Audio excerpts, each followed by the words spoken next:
这个故事如果你听起来不累，那么你的听力水平在生活中是完全够用的。要持续提升英文，记得点击订阅按钮。我们开始吧。One brave voice once stood in a holy court and tried to prove a good man was not a saint. In a stone room lit by tall candles, a man in black robes rose to speak. The air was thick with smoke and fear. On the other side of the room, people whispered about miracles, about kindness, about a life so pure it must belong to a saint. But this man did not nod with the crowd. He did not smile. He cleared his throat and began to tear the story apart. His job was strange. His task was to fight against hope. Hundreds of years ago, in the heart of Rome, the Catholic Church held long trials before naming someone a saint. Being called a saint was not just an honor. It meant the person would be praised, prayed to, and remembered for ages. So the Church wanted proof. Strong proof. Stories of healing. Acts of great love. Signs from heaven. Yet the Church also feared lies. People can be fooled. Crowds can be swept away by emotion. So in the year 1587, a new roll was made by Pope Sixtus V. This roll had a sharp name in Latin, Promoter Fidei, which means promoter of the faith.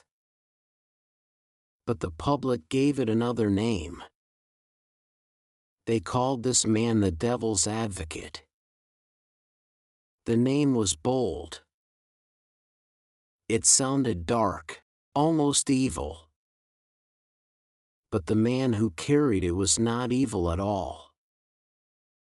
He was a guard. His duty was to argue against the person who was being called a saint.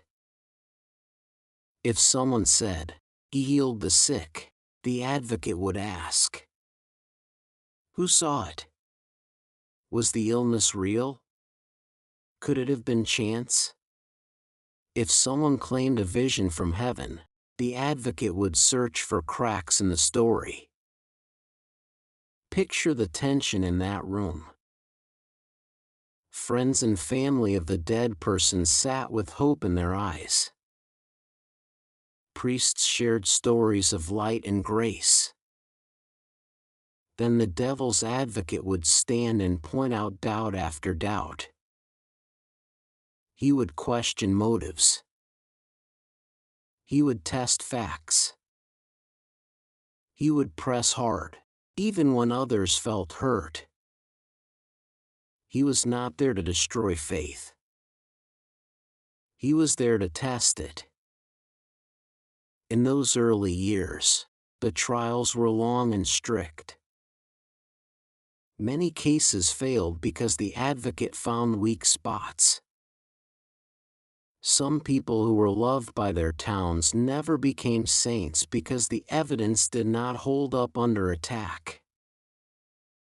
The Church believed that if a life was truly holy, it could survive fire. The advocate was the fire.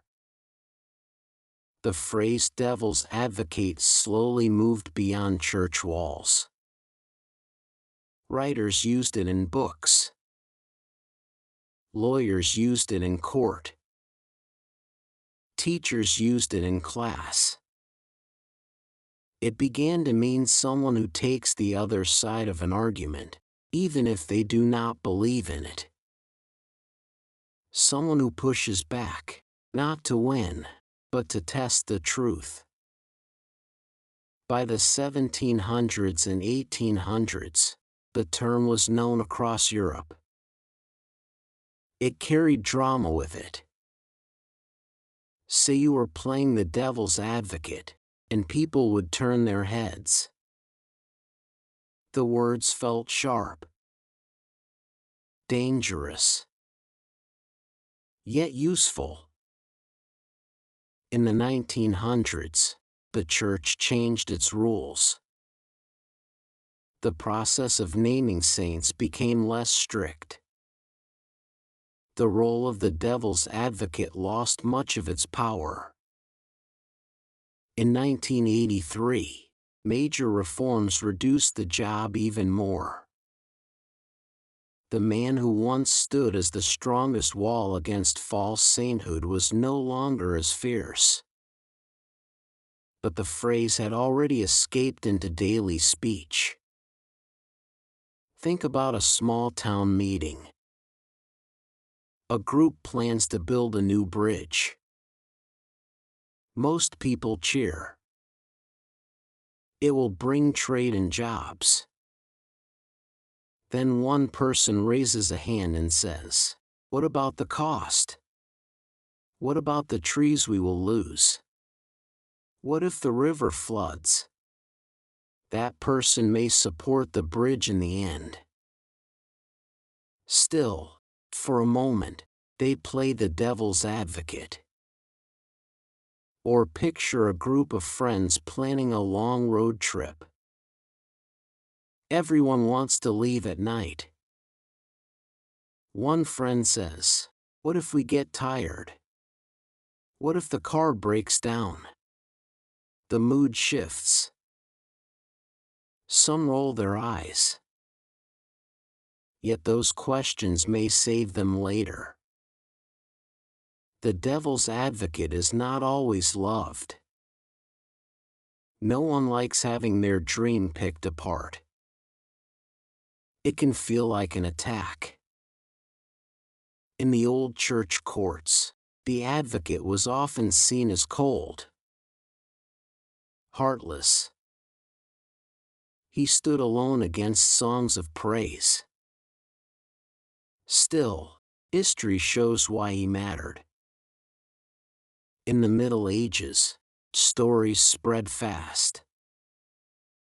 A simple act of kindness could grow into a tale of magic. A rumor could turn into a miracle. Without someone to question, the line between truth and wish would blur.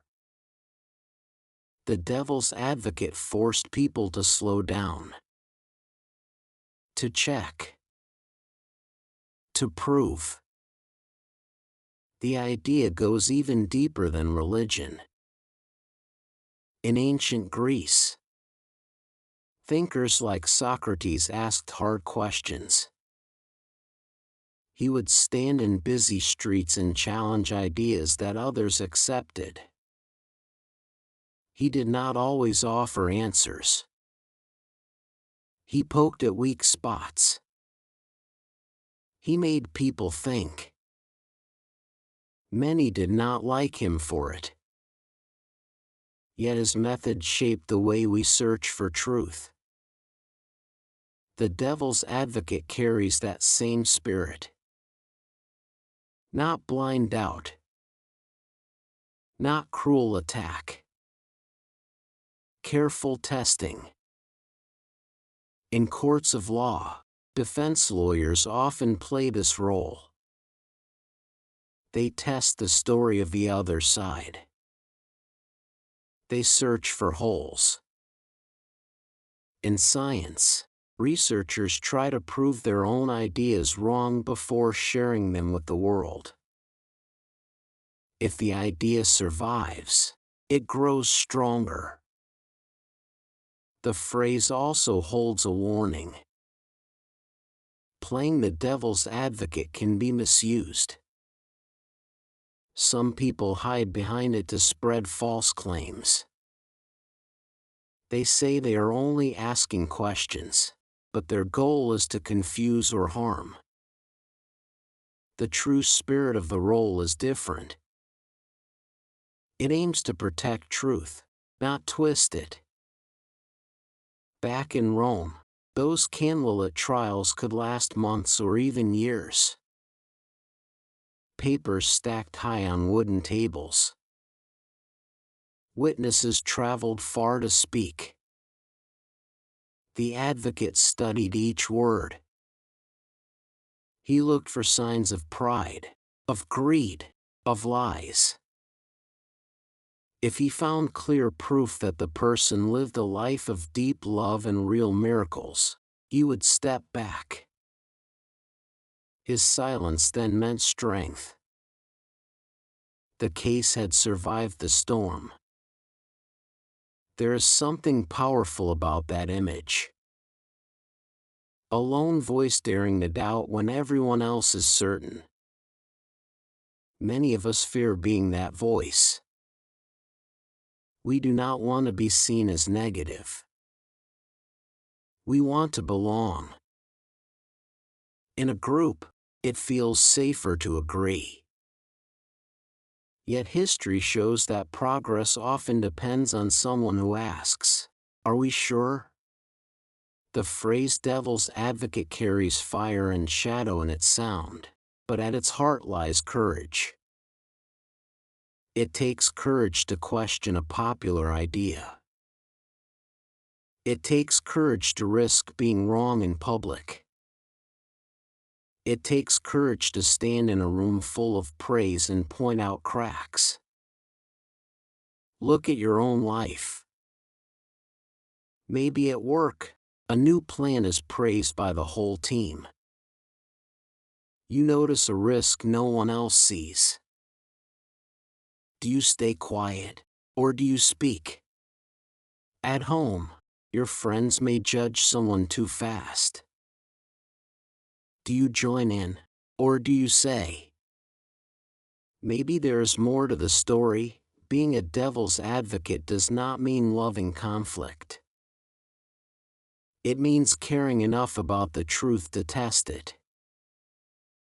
It means knowing that strong ideas can handle hard questions. Centuries ago, in a grand hall in Rome, a man stood under flickering light and argued against a saint. He was not fighting goodness. He was guarding it. The phrase born from his role still walks among us, in meetings, in classrooms, in late-night talks over coffee. When you hear someone say, "Let me play devil's advocate," do not think of horns and flames. Think of that quiet room, those tall candles, and a voice that chose doubt so that truth could shine brighter. One day, you may find yourself in that role. The room may not have stone walls. The candles may be replaced by bright screens. Still, the choice will feel the same. Stay silent and flow with the crowd, or raise your hand and test the story. The world still needs that brave voice. Maybe next time, it will be yours. 能以非母语者的身份专注学习到现在，这本身就是很棒的进步。真诚感谢你的观看。如果你觉得本期内容实用，点赞或留言让我知道你的想法，这对我持续创作非常重要。我们下期见。